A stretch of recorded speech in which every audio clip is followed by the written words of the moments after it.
talking to Micky Collins after the 5-1 win against Tunbridge Wells on Saturday. Micky, your thoughts? Two different halves, really, from an Oaks point of view. Yeah, I didn't think we turned up first half, but then you've got to give them credit as well, because I thought they were on the money. I thought they were really good. They're very organised, got around the pitch, caused us problems, and worked us hard. And you know, that's how it is. We score a good goal and then we make a mistake and give one away. That's pre-season. You have to eradicate them. But winning at half time, had a moan, got us to up the tempo really, and then I thought second half we came out and totally dominated it. And scored some good goals as well. Yeah, I thought we did. I thought we scored some good goals. Bradley Schaefer looks on fire. Ainsley at the moment, everything he touches goes in. You know, just better. Just, you know what, you have to be realistic in pre-season, and I didn't think we were first half. I thought we went through the motions, and then second half we just dropped it down a gear and off we went. The first of Bradley Schaefer's goal, well taken. Perhaps the goalkeeper's got a question or two to answer about getting down, but you know, finding the net well on that occasion.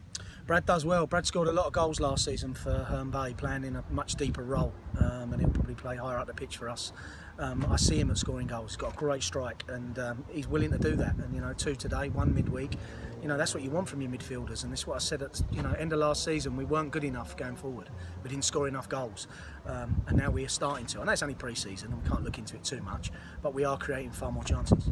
Ainsley waited a long time to break his duck, arriving from Reece Grinstead. It was a spectacular goal against Whitstable, I think, that did it. He looks very fit, well and hungry this pre-season.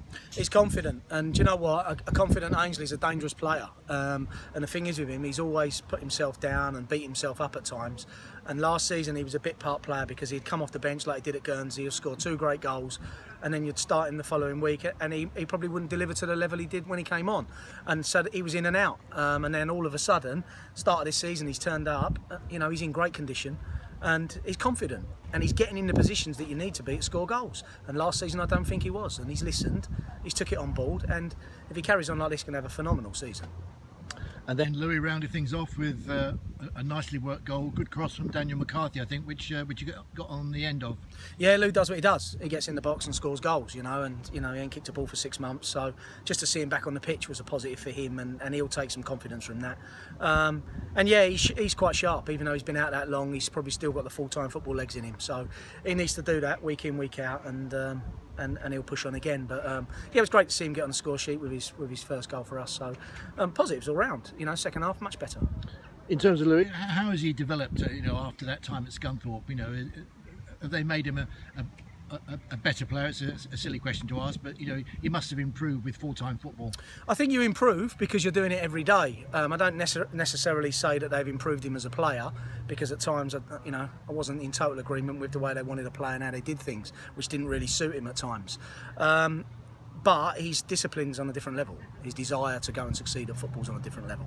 And he's made a brave decision. He's made a brave decision to not take up a professional contract that was offered by a team, to come here and play men's football. And not be stuck in an under-23s and feel like he might waste a year with a 1-year professional contract. His passion for football is massive, and when you watch him play, his physicality is much more. And by playing in the North, I believe for 2 years, that's helped him. And being around men and in and around the first team, you know, setup, that's definitely going to, you know, help his long-term effects of actually going on and progressing his career. And you see it today. You know, he ain't kicked a ball for 6 months, but he's sharp. The one downside was a booking for Tom Ripley. Nasty challenge, it looked. Lucky only to get a yellow? Yeah, in any level of football it's probably a straight red, but when we say nasty challenge, I don't think it was. I think it was a silly challenge, because he has gone with 2 feet straight on the ball, but actually there's no one within 4 yards of him. So is he actually physically going to hurt anybody? No, he's just looked a bit stupid with the way he's attacked the ball. And yeah, it is, in any letter of the law, it is a red card, but not in the context of what happened. He wasn't anywhere near anybody, so no one was going to get hurt. Probably the only person that would probably be him.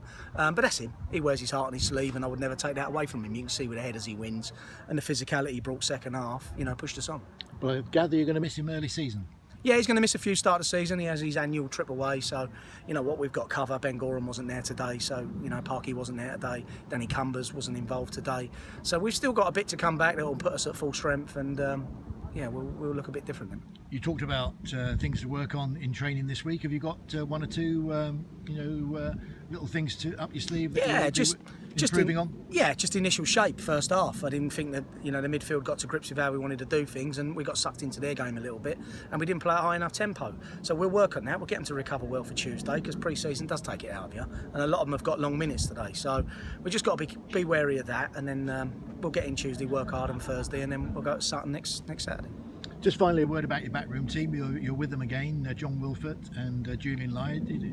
It's been some years since you've been together as a trio. It's a management team that works well. So yeah, it's always worked well, because you know what? The one thing you need as manager is honesty. No point in having yes men. There's no point in having people that just go along with what you say. You need a different opinion. You need something that makes you open your eyes and look. You may not make that decision, but they both do that in their own way. And Jules has always been around me. He's a great assistant. Always been my right hand man. And me and him done a great job at Tunbridge. And we went off to Erith and won a double with them. And then we've come here and done the business with it. But he reads me. He knows how I work. He knows how I want things to be. I'm very fussy about certain bits. And he's my friend. At the end of the day, you spend a lot of time away from your family doing this, so you want people around you actually like. And he's Uncle Jules. Wilf's different animal. Played for me, was skipper. Erith was unbelievable. Won the double with me, and a great coach. Very, very good coach. Knows his football. And understands what we want from it. I tell him how we want to play and what we want to do, and he'll get the players in, he'll deliver it. And again, he's honest. He'll say to me, I don't think this is working. I think we need to do this. Might not be something I go with, but you need that other opinion. And listen, they're both 100% reliable, and you need that as a manager.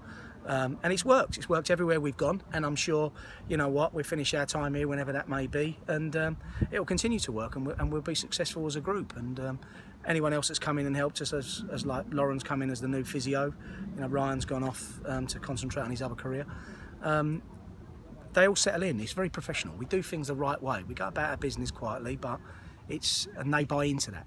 And that's all you want as a management team. And we bounce off each other. It works very well. And as I say, results stand for themselves. We don't have to go into statistics, but we've always been successful on the pitch. And you know what? It must work.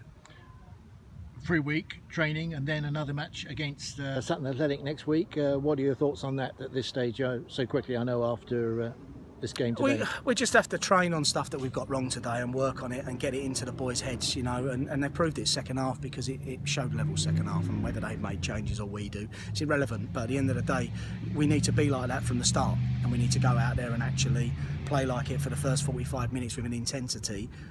It's irrelevant about scores. I'm not worried about goals and scoring and whatever. It's just about how we play as a unit, and I didn't think we did it well enough first half.